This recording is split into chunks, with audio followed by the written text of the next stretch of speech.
국내 A사 레이더와 모든 레이더 시스템에 사용할 수 있는데요. 군사용뿐만 아니라 상업용도 가능하고요. 다음과 같은 기술 구조를 가지시면 제 기술입니다. 제 페이스북에 국정원과 또 행정안전부, 노동부, 경찰청, 그 다음에 국가의 모든 기관이 굉장히 광고를 많이 내셨고요. 서울시와 인천시, 지방자치단체도 굉장히 많은 숫자가 참여해서 광고를 내셨습니다.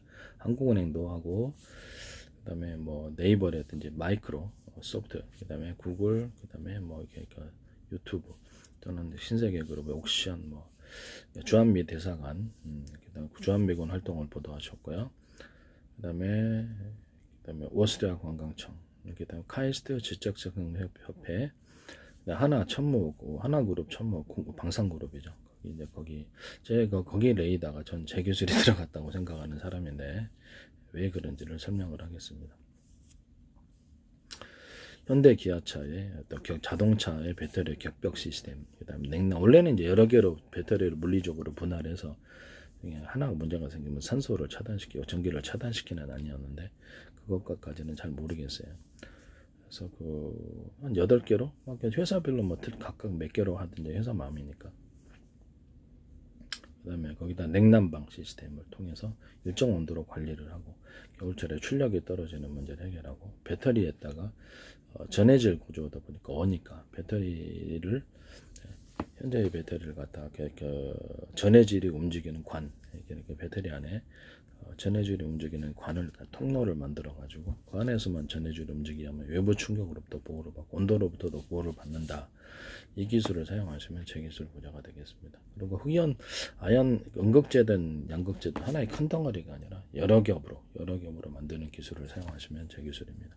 흑연 코커스 구조에서부터 시작해가지고 또 이렇게 흑연 코커스 입자 구조에서 대중소로 만들어서 이렇게 만드는 기술. 그 다음에 양극재 어떤 분말 구조, 입자 구조부터 대중소로 만드는 이런 기술, 이걸 통해서 에너지 밀도를 굉장히 크게 늘릴 수 있다고 말씀을 드렸는데 야가 자셔도 제 기술입니다. 현재 배터리에다가 추가로 약간 배터리 케이스에다가 외부적으로 얇은 케이스를 하나 주면 외부 온도로부터 취약성을 상대적으로 도움을 받을 수 있다. 근데 시동 배터리 같은 데도 가능하고, 시동 배터리도 냉난방 시스템을 제가 말씀을 드렸었죠.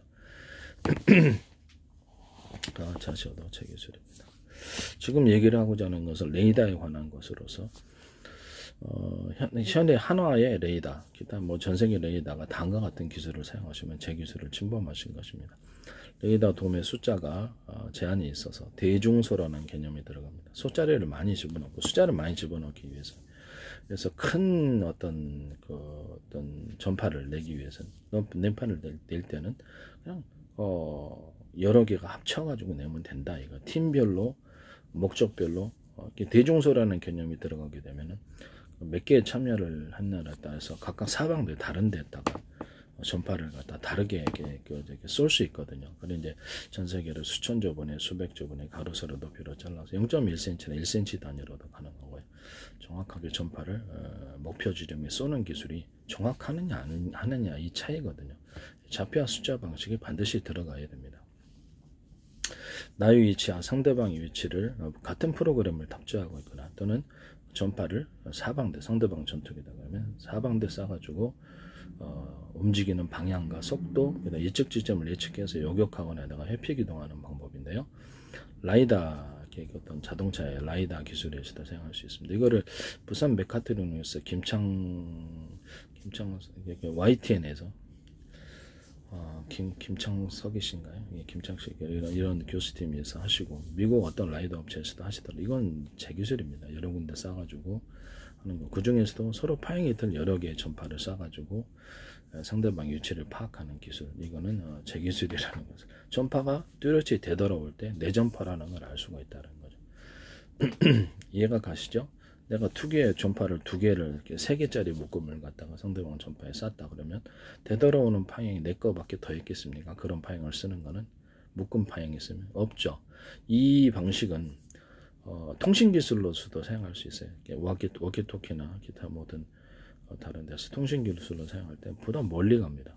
서로 다른 파형의 전파를 묶어서 쏘거나 서로 다른 파형의 레이저 광을 묶어서 쏘면은 서로 이렇게 그 어떤 환자 분목되듯이 서로 의지하는 현상, 전파 간섭만 없다면 통해서 멀리 나갑니다. 되돌아올 때도 확실하게 내 전파라는 걸 알죠. 이 굉장히 멀리 나가고 선명하죠. 그래서 이것을 통신 기술로서 반드시 사용할 거라고 저는 생각하고 있습니다. 레이저 광도 기존의 방식에 비해서 굉장히 멀리 가고요. 거기다 각각 다른 파형의 레이저광, 다른 파형의 전파에다 각각 정보를 실어서 통신 구조로 삼을 수도 있다. 그렇게 됐을 때 여기는 어떤 기술이 들어가야 되냐? 서로 다른 파형의 전파를 수신하는, 동시에 수신하는 기술이 들어가야 되는 것입니다. 이해가 가시죠? 서로 다른 파형의 전파를 수신하는, 송수신하는, 각각 전파를 틀리게 송수신하는 구조가 들어가야 되고요. 기본 이제 전파가 이렇게 이론적으로 10개의 AM, FM 라디오처럼 20개의 전파를 각각 틀린 전파의 파형을 만들어내는 A사 레이더다. 뭐 이런 게 있지 않습니까? 그러면 각각 써가지고 그것을 몇 개 조합하느냐에서 따라서 그렇죠. 전파를 갖다가 각각 틀린 전파를 갖다 각각 조합하느냐, 수많은 전파를 창출할 수 있겠습니까? 없습니까? 있겠죠. 그럼 전파를 2개 막 묶은 것과 3개 묶은 거, 4개 묶은 거, 5개 묶은 거 이런 것이 가능하겠죠. 그러면 전파를 어떤 것을 썼는지 이 통신 구조에 있어서는 일단 통신도로 사용했을 때는 이것이 비밀 통신이 되는 거예요. 전파를 어떤 게 썼는지 알 수가 없고 서로 전파를 묶어서 쏘니까 강력한 힘을 가지게 됩니다. 다른 방식에 비해서 멀리 가고 뚜렷하죠. 되돌아오는 것도 탐지 방식에서도 탁월합니다. A사 레이더에서 이 기술을 쓰셨으면 제 기술입니다. 그리고 이제 레이저 어떤 레이더 뭐 어떤 전투기 레이더에 A사 레이더에 돔에 있어서 면적의 제한이 있어서 대중소로 들어간다 그러죠. 그래서 이렇게 소자리가 많이 들어가게 되면 세부적으로 열을 상대방을 줘서 탐지할 때는 열이 적게 들어가고 공격할 때는 많이 들어가야 되잖아요. 그래서 이제 거기 참여하는 숫자를 따라서 열을 굉장히 강하게 만들어내서 전자전기로 발전하게 됩니다. 여러 파형의 전파를 상대방보다 압도적인 전파 위력을 가지고 거기서 이제 이 방식이 어떻게 되냐면 상대방 전투기에 맞잖아요. 상대방이 전투기나 어떤 전파 싸움을 한다 할지라도 압도적인 전파 위력이 발생을 하게 되는 겁니다. 서로 파형이 틀 여러 개의 전파 묶음을 쓰게 되면은 모든 만물은 서로 평균하고자 한다는 원리를 따라서 거기에 강하게 전투기에 맞았다. 강한 융합열이 발생합니다. 이 방식은 어떻게 발생을 쓸 수 있냐면 레이저 시각장치, 반도체 웨이퍼 가공이라든지 레이저 가공기에서 레이저의 빛이 나오는 사이즈를 대중소라고 합시다. 그러면 이게 제 이론을 따라서 거기도 이제 웨이퍼라든지 그러니까 가공할 때 가로 세로 높이로 잘라가지고 0.0001 이런 단위로도 가능해요. 그래서 여러 개 소자리가 많으면은 이렇게 그 열을 섬세하게 조절할 수 있단 말입니다. 돋보기 초점 방식으로 원하는 곳에 딱 초점을 맞춰가지고 이렇게 하고요. 살짝만 태울 때는 그냥 동그랗게 돋보기도 아주 세밀하게 점으로 묻혀놓으면 열이 강하고 약간 동그랗게 하면 열이 좀 덜 강하고 이런 식으로 해서 레이저 가공도 할 수 있어요. 레이저 접합 기술로도 들어가게 되는 거 플라스틱 접합이라든지 접합 기술로도 들어가고요. 그 다음에 뭐 몇 개를 참여했느냐에 따라서 열을 자유자재로 정확히 조절해서 가공하는 게 가능합니다. 이와 같은 기술을 사용하시면 제 기술입니다. 여기서도 이렇게 전투기에서나 이렇게 이럴 때도 역시 마찬가지로 그것이 가능해진다는 거죠. 여러 개 서로 파형이 틀린 전파를 묶어 쐈을 때 융합열이 발생한다. 다른 방식에 비해서 전파 싸움을 해도 똑같은 전자전기가 있을 수 있잖아요. 이쪽이 이긴다라는 거죠. 에너지 출력만 강하면 그렇죠. 압도적으로 더 이기죠. 약한 전기하고 큰 전기가 누가 이기겠습니까? 그렇죠. 큰 전기가 이기죠. 그럼 약한 전파하고 큰 전파하고 큰 전파가 이기게 되는 겁니다. 큰 에너지를 담는 전파. 그래서 이 부분이 이게 서로 파형이 된 여러 개의 전파 묶음을 쏘면 전자전기에서도 압도적인 탁월한 성능을 발휘한다. 이 기술을 하나가 쓰셨으면 제 기술을 구절하는 것을 말씀을 드립니다. 그리고 좌표와 숫자 방식으로 전파를 정확히 원하는 곳에 쏴야 됩니다. 이때 이제 정밀한 것과 정밀하지 않은 것, 정확한 것과 정확하지 않은 것의 차이인데요. 좌표와 숫자 방식으로 쏘게 되면은 상대방이 동쪽에 있는데 서쪽에서는 바보는 없단 말이에요. 그래서 서쪽에 있는데 동쪽에서는 바보는 동쪽에 어디 지점에 정확한 어디에 쏘면 전파 성공률이 높죠. 그러면 전파를 보냈을 때 탐지율이 굉장히 높겠죠. 그리고 서로 파형했던 여러 개의 전파 묶음을 이번에는 이거 쏘고 저번에는 저거 쏘고 이렇게 되면은 이렇게 마음대로 이렇게 그거를 가지고 조작을 가능하게 죠. 뭐 필요에 따라서 이 레이더 소자하고 저 레이더 소자를 섞어주면 이 레이더 소전에서는 이 전파를 쏘고 저 전에서는 저 전파를 쏜다고 합시다. 이론적으로. 그러면 자유자재로 묶어서 그것을 원하는 곳에 출력을 해서 자유자재로 수많은 다양한 파형을 조합시켜서 내보낼 수 있다. 이런 것은 이제 통신 기술로 사용할 때는 무궁무진, 그러니까 전파의 숫자를 무궁무진하게 만들어낸다는 거죠. 그래서 통신 기술로도 굉장히 유망하다. 저는 이제 이걸 워키토키 방식의 이렇게 스마트폰 기기에서 이런 걸 사용한다고. 드론 조작할 때도 드론 100대다 그러면 군이다 그러면 이럴 때도 서로 파형에도 여러 개의 전파 묶음을 사용하고 그중 하나는 비밀번호 방식, 언고 방식, 그 다음에 스마트폰 호출번호처럼 호출번호로 사용한다. 그래서 뭐 드론에다가 이렇게 마이크로웨이브로 이제 직접 충전 구조를 가졌을 때 여기 전파를 가지고 충전 구조 가져지고 전파가 전기니까요. 전기 입구로 전파. 이렇게 전기 입구로 전파죠. 약간 형태만 틀릴 뿐이지 똑같은 전기거든요. 그래서 그런 전기를 가지고 충전 구조를 가질 수 있어요. 성수신 구조만 가지면. 인공위성에서도 마이크로웨이브 전파를 이렇게 밑에서 이렇게 충전하는 실험도 하셨잖아요. 그런 것처럼 앞으로는 이렇게 갈 텐데 여기에도 비밀번호 안고 그다음에 호출번호가 있으면 드론이 100대인데 그렇죠. 이거를 아무나 받아라가 아니잖아요. 어떤 누구에게만 충전시켜 줄 때 호출번호가 있어요. 스마트폰 호출번호처럼 정확하게 거기에만 충전을 해준다는 거죠.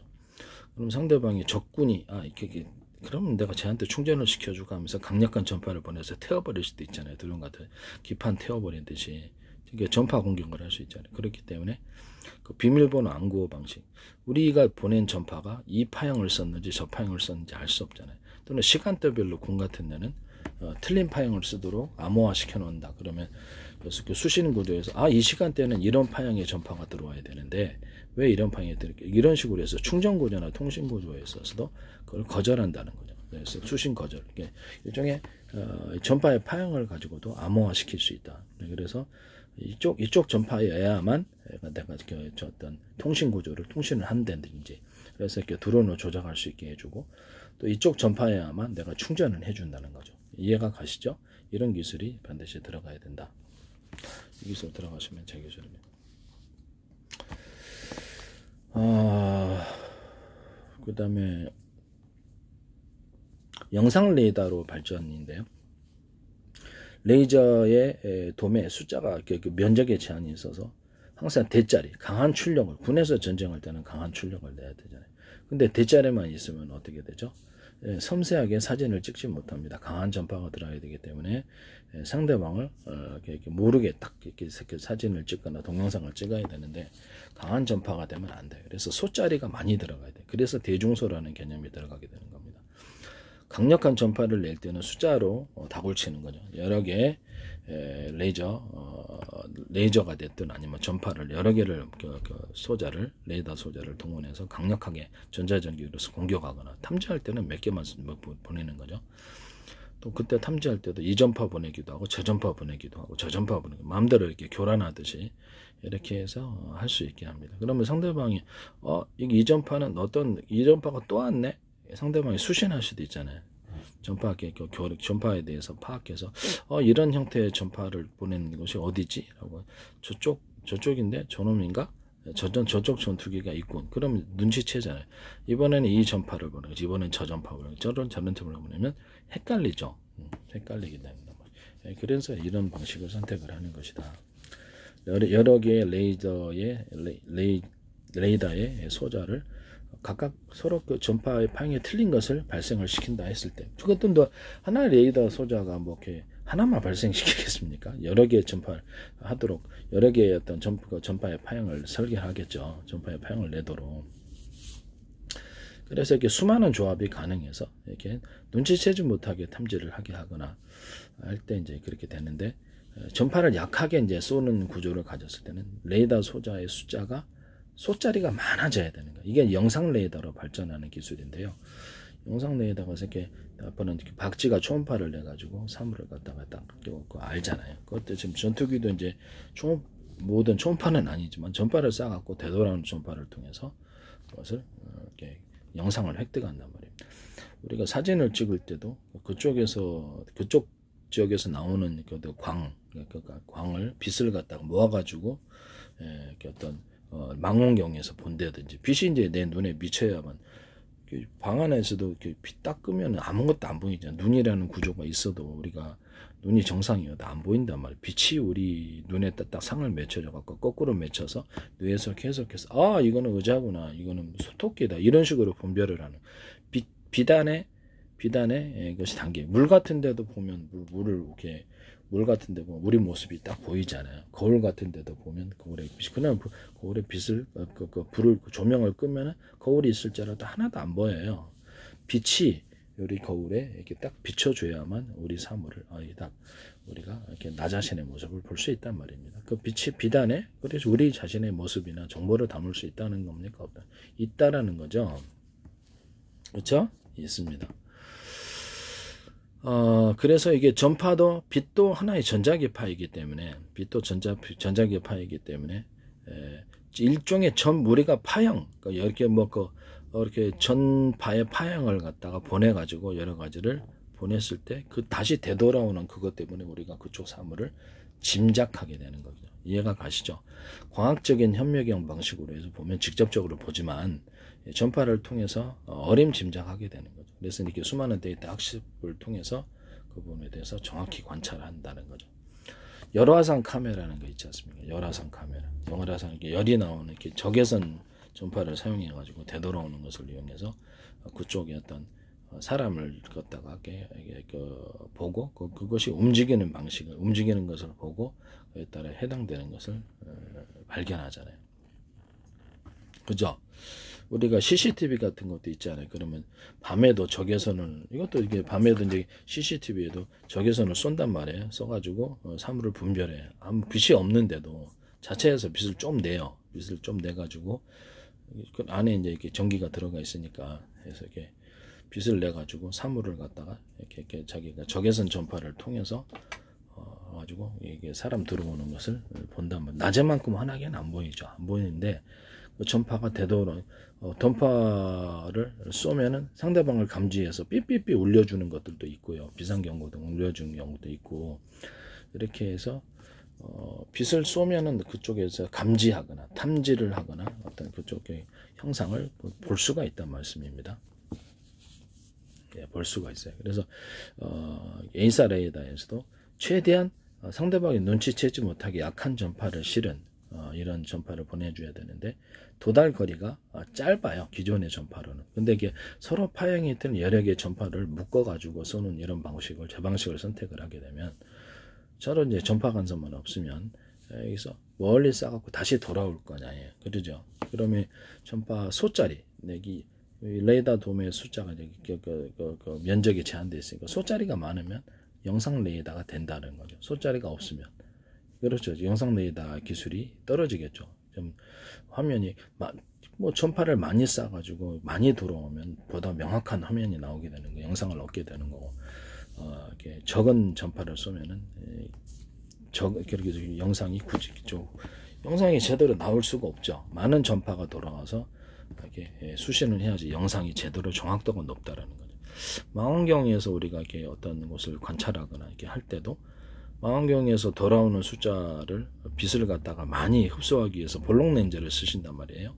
그걸 쓰시는데 그쪽 빛이 약하면 안 보이는 거죠. 그러니까 무슨 말인지 우리 방 안에 조명을 껐다 그러면 거울이 있어도 안 보이고 우리 눈이 있어도 안 보인단 말이에요. 빛이 반사를 시켜 빛을 딱 했으면 그 빛이 우리 모습을 찍어서 거울에 비춰줘야 우리가 눈을 본다는 거죠. 모든 사물을 내 스마트폰이나 보고자 빛이 거기 부딪혀갖고 내 눈에 들어와야 되는 거예요. 그래야지 볼 수 있는 거예요. 망원경도 그쪽에 해당되는 빛이 나한테 이 망원경을 볼록 렌즈를 통해서 이렇게 모아져가지고 그래서 내 눈에 이렇게 망원경을 통해서 보인단 말씀이죠. 이해가 가시죠? 그때도 많은 어떤 그 빛의 숫자가 들어와야 되는 거예요. 이해가 가시죠? 빛도 이제 전자기파니까 많은 빛의 숫자가 들어와야 된다. 그래서 레이더 돔의 숫자를 대중소로 해놓는 이 기술이 그래서 중요해요. 영상 레이더로 발전하는 기초가 되는 것입니다. 소짜리가 많아지면 그렇죠. 섬세한 전파를 많이 얻을 수 있어요. 그래서 뚜렷한 화면을 얻을 수 있죠. 이 기술 차이가 바로 여기서 나오는 겁니다. TV의 화소수다 그러면 집적을 하기 위해서 대중소의 개념이 들어가게 됩니다. 그럼 이때도 선명한 화면과 선명하지 못한 화면, 또 고화질과 고화질, 약간 저화질의 차이, 이 정도 되겠습니다. 이 기술도 TV에도 들어가고요. 스마트폰 액정, 이게 스마트폰에도 들어갑니다. 그 기술이. 그 다음에 뭐 CPU 같은 데다가, CPU 같은 데도 이렇게 제가 어떤 트랜지스터하고 카페시터 구조가 다 반도체 안에 있지 않습니까? 대부분. 그러면 트랜지스터의 숫자도 면적이 제한이 있으니까 대중소로 들어가게 되면 위력이 세지는 거예요. 카페시터도 대중소에 들어가면 위력이 목적별로 틀리게 쓰면 되니까요. 많은 집적이 들어가게 됩니다. A사 레이더에서도 쏘자리가 많아지면 전파를 세밀하게 쏠 수 있는 숫자가 많아지고 각각 다른 전파를 쏘겠죠. 그러면 이제 하나의 전파 가지고 쏘는 것보다 다른 몇 개 여러 가지 전파를 통해서 쏘면은 그에 따라서 되돌아왔을 때 보다 우리가 다양한 화면을 얻을 수 있단 말씀이죠. 이것이 어떤 것은 이제 뭐 강한 빛이 있고 약한 빛이 있고 이렇게 다양한 형태의 또 전파를 쏘거나 다양한 형태의 레이저 광이 됐든 다양한 형태의 조명을 비출 때라도 그것이 합쳐져 가지고 뭐 이렇게 여러 개 좀 합쳐져 가지고 되돌아왔을 때 그쪽이 환하게 나한테 밝혀진다는 거죠. 무슨 말이냐면 자동차에 전조등이 있다 그러면 자동차의 전조등 방식도 이제 가로 세로 높이로 해서 좌표와 숫자 방식으로 해갖고 정확히 투사를 해요. 그래서 서로 조명의 램프의 크기가 대중소다 이렇게 됐으면은 그걸 쏘잖아요. 그러면 여기 쏘면은 상대방 자동차나 어떤 사물에 부딪히면 나한테 되돌아온단 말씀이죠. 빛이 되돌아야 우리가 보죠.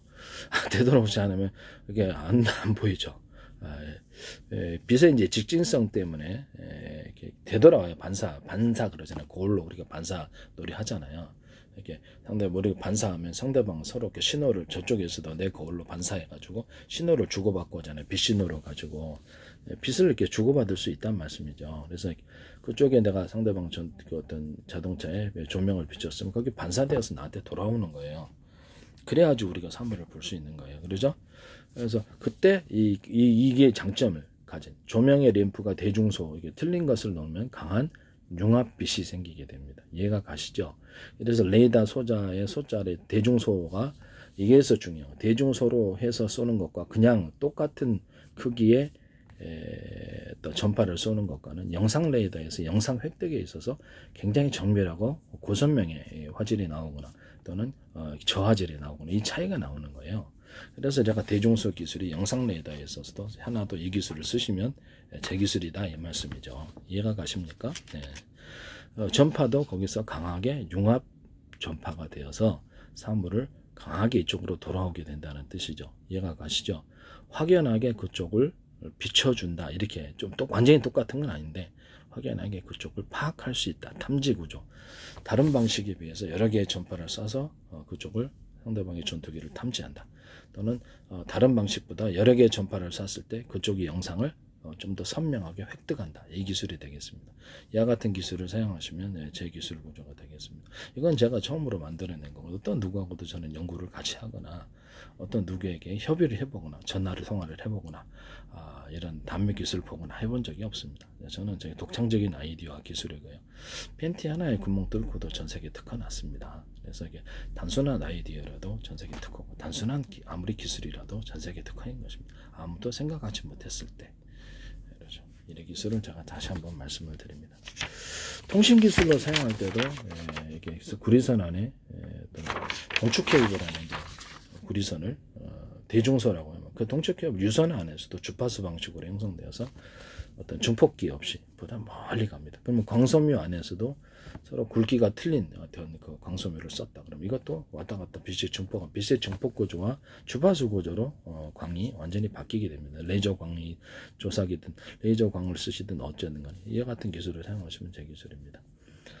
유선 안에서도 가능하다는 것. 또는 이것은 유선 안에서도 전기를 이제 약하게 주면 통신 구조가 되는 거고 전기를 강하게 주면 전기선 안의 구리선이 대중소다. 그러면 틀리면 주파수 방식으로 해서 모터 구동 직전에서는 이것을 집어넣거나 모터 안에 감긴 선, 구리선을 대중소 틀리게 만들어주면 주파수 방식으로 강하게 동력이 세집니다. 뭐 비행체나 뭐 자동차 모든 모터 기술 돌리는 기술, 회전축 돌릴 때 이 기술이 들어간다는 거죠. 그 다음에 연구 자석도 서로 두 개가 틀린 어떤 여러 겹의 연구 자석이 들어가면 그래서 에너지 교류가 활발해 가지고 그래서 다른 방식에 비해서 파워풀하게 모터를 돌릴 수 있다. 비행기 드론 어떤 비행체 프로펠러 돌리거나 아니면 뭐 이렇게 비행체 아니면 뭐 자동차 모터를 돌리거나 전기 자동차 같은 기타는 모든 뭐 배 모터 돌려가지고 프로펠러 가정용 산업용 모터 돌릴 때 이 기술이 들어간다는 거죠. 또 이 방식은 전원 공급기에 있어서 하나 같은 데서도 전원 공급기 방식에 있어서 반드시 필요한데 하나의 전기선 안에 구리선의 두께를 대중소 틀리게 하면 주파수 방식으로 강력하게 전기를 보낼 수 있습니다. 레이더 소자에도 그렇죠. 이것을 다른 방식에 비해서 이거를 간단하게 주파수 안테나로 변환시키고 이게 아니고 유선 안에서 주파수를 만들어 버릴 수 있다는 거죠. 그래서 안테나 구조라는 것을 없어질 수도 있는 거예요. 유선 안에서 주파수를 만들어서 그것을 레이더 소자를 통해 곧바로 보내버리면 안테나라는 복잡한 것이 없어지기 때문에 유선 안에서 유선 자체가 이제 유선 안에서 전기선 피복 안에 구리선을 대중소 해놓으면 거기서 주파수가 형성되니까 그거를 마음대로 어떤 주파수를 가지고 전기선 안에 구리선을 뭐 형태가 다양할 거 아니에요. 2개 썼는지 5개, 10개 쓰는지 각각 주파수가 틀리게 형성이 되는 거예요. 이렇게 이 기술이 들어가야 되는 겁니다. 이건 제 기술입니다. 이거 가지고 곧바로 안테나 구조 없이 그냥 레이더 소재를 통해 쏴버릴 수도 있다라는 거죠. 이해가 가십니까? 이 기술 쓰시면 제 기술입니다. 그 다음에 전원 공급기의 구조에 있어서도 어떤 하나의 전선 피복 안에 구리선의 둘기를 대중소 틀리게 해놓으면 파워풀하게 들어가게 됩니다. 그래서 이거를 반드시 씁니다. 그럼 같은 이런 주파수 방식이 아니라 일반 전기로 받고 싶다 그러면 하나의 전기선 안에 구리선의 굵기를 똑같이 해주면 일반 전기로 바뀝니다. 이런 변환 구조를 가지시면 제 기술입니다. 또는 우리가 보면은 전기선의 수용 구조를 가지고 공급 방식에 있어서 배터리가 있다. 전기석에 배터리가 있는데 배터리 하나 갖고 쓰면은 그만큼의 전기를 공급. 2개 갖고 쓰면 많이 전기를. 3개 갖고 쓰면 이렇게 4개, 5개 이렇게 하나당 200씩의 전기를 공급하는 전기 창고다. 배터리가 그러면 여러 군데 창고에서 물건을 받아들이면 전력을 많이 동원할 수 있죠.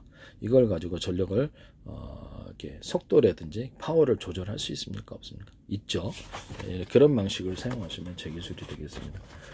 자동차의 배터리다 합시다. 8개로 분할했다고 합시다. 그러면 콘센트 방식으로 충방전 구조를 가지게 되고요. 전기 충전소에서 이 안에도 20개의 연합셀로 구성되어 있다고 합시다. 그러면 그 중에 200의 전기를 공급했을 때 하나당 얼마죠? 20개니까 10의 전기를 공급하면 5개 쓰면 50이고 70개, 7개 쓰면 70이고 8개 쓰면 80이죠. 이런 식으로 전기를 조절한다는 거죠. 이런 조절 방식을 사용하시면 제 기술입니다. 에이사 레이더뿐만 아니라 모든 산업 구조에서 전원 공급 방식 또는 자동차의 변속기라는 것을 속도를 없애버리고 뭐 헬기 같은 데도 가능해 드론 같은 속도를 전기양을 통제해서 조절하는 기술이라는 거죠. 이해가 가시죠? 전원 공급 방식에서 전기를 조절하거나 전원 수용 구조 이게 똑같은 220에 이렇게 전기가 들어오는데 가정용 다른 나라는 110이 있죠. 이건 15W짜리다. 이건 30W짜리, 60W짜리에서 전기 수용 구조에 있어서 틀리게 전원을 이렇게 형성할 수 있단 말이에요. 그러면 얘가 아무리 전기를 많이 줘도 얘가 그 정도밖에 빛을 못 내는 거예요. 구조 자체가. 그래서 이걸로 수용 구조에 있어서 전기를 통제하는 방식을 사용하셔도 제 기술이다라는. 그 기술이 이제 그만큼 전기 이제 예를 들면 전기 피복선의 구리선을 두께를 두꺼운 걸 가느냐, 중간 걸 가느냐, 적은 얇은 걸 가느냐 이 차이를 따라서 전기를 양을 결정할 수도 있다. 이게 기타 뭐 다른 방법도 있겠죠.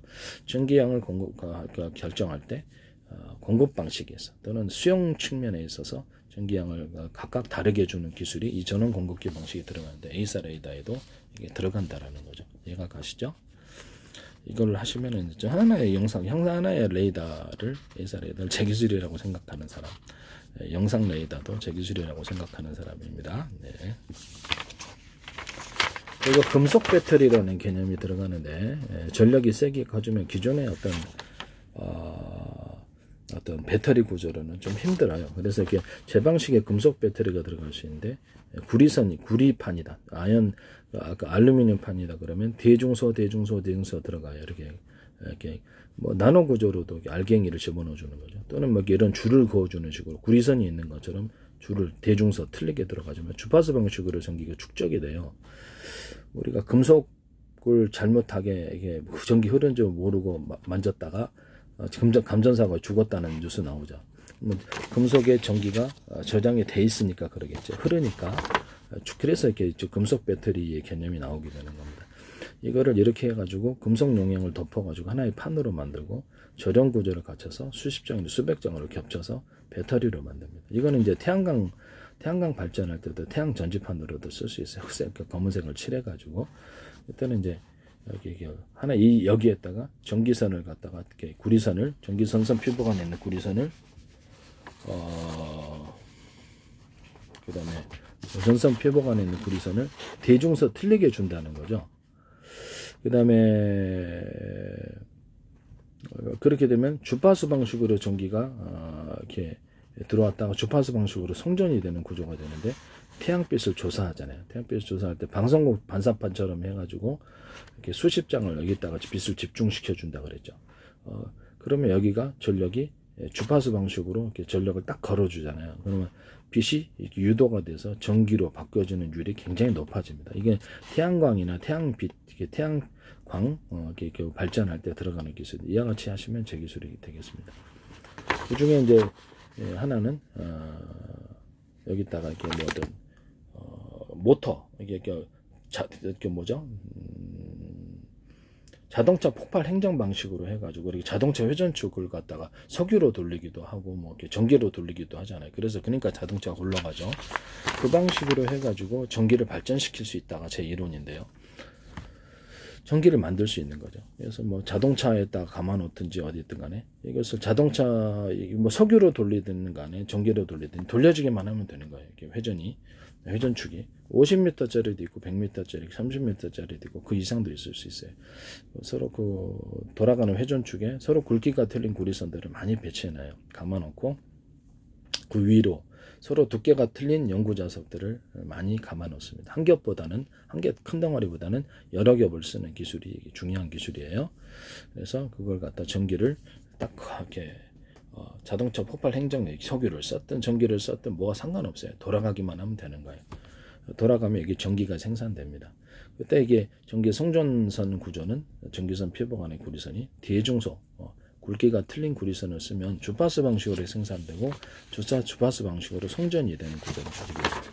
그래서 태양광 발전하다 그러면 여기다가 태양광이나 풍력을 통해서 기초 전기를 갖고 거기서 이렇게 그것을 회전축을 돌려줍니다. 그렇게 되면 여기서 이제 추가적으로 전기가 생산돼. YTN에서 이 기술을 쓰시더라고요. 근데 그 업체는 자기네들의 이제 기술 구조를 설명은 안 했지만 저는 제 기술이라는 거 알았거든요. 그래서 이게 나노 크기로도 가능하고 반도체 안에도 나노 크기로도 들어갈 수 있어요. 이 방식이. 그래서 뭐 이렇게 또 곤충 로봇이다 그러면 태양광이나 풍력을 통해서 이렇게 전력을 생산해서 이 전기 생산 방식 어떤 전기로 이제 이렇게 회전축을 돌려갖고 전기를 생산하는 이 방식을 선택을 할 수도 있습니다. 그러면 굉장히 어떤 뭐라 그럴까 웨어러블 기기도 들어갈 수 있고 반도체 안에도 나노 구조로도 이것이 구현이 가능하다. 이렇게 하시면 되겠습니다. 이런 것들을 하나에서도 쓸 수 있다라는 것이죠. 기타 전투기 방식에서도 이 전원 공급 방식을 쓸 수 있다라는 거죠. 이 기술 쓰시면 제 기술입니다. 그리고 이런 금속 배터리를 갖다가 쓸 수도 있고 안 쓸 수도 있는데 이건 금속 배터리로 들어가는 거거든요. 이런 기술을 쓸 수 있다. 또는 스마트폰의 MLCC 기술에도 들어간다. 그 다음에 이제 다이오드 부분인데요. 다이오드가 이제 전력이 강하면 터져요. 그래서 기존의 다이오드는 한계가 있을 거라고 생각하는데 전력이 강하게 했을 때는 이 금속의 크기를 따라서 금속의 크기를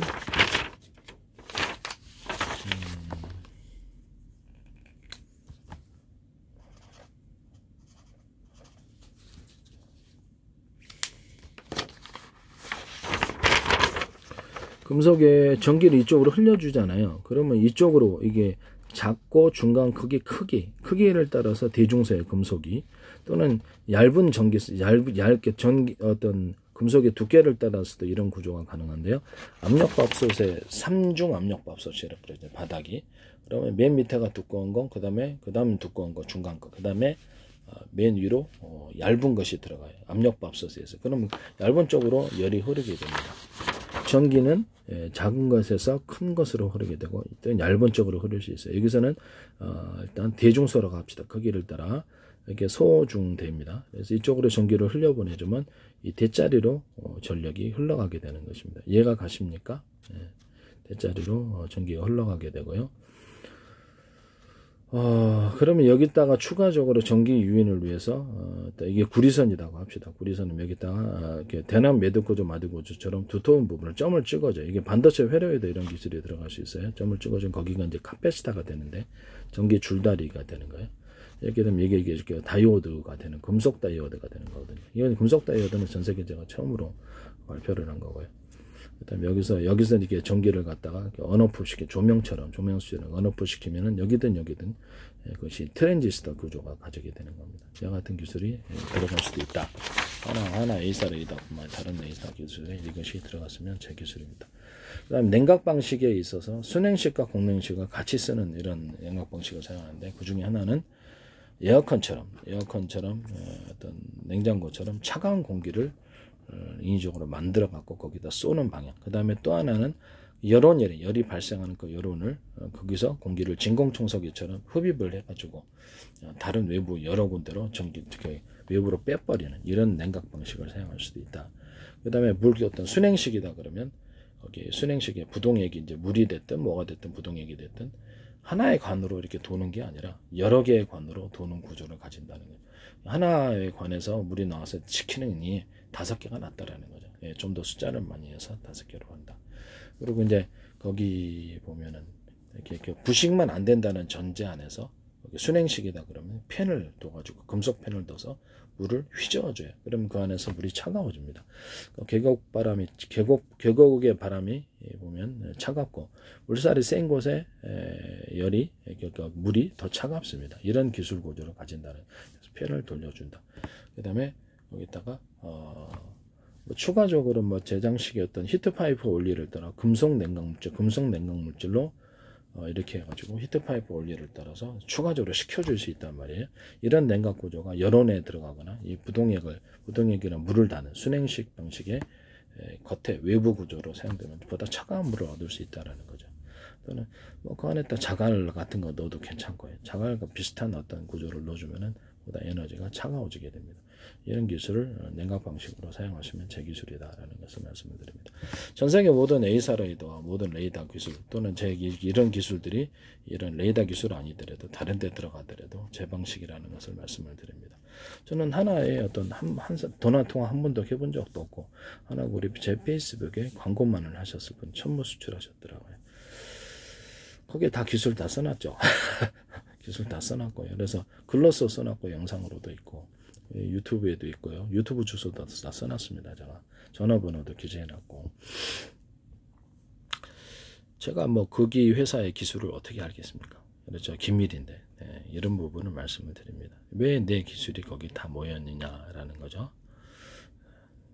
남의 기술 제가 모든 동영상에 얘기하지만 남의 기술을 도둑질해서 상업화시키지 맙시다. 그 레이더 기술은 일반 민간 선박에서도 쓰이고 자동차에서도 쓰이고 어디서든 다 쓰입니다. 이와 같은 기술 구조를 가지시면 제 기술이 되겠습니다.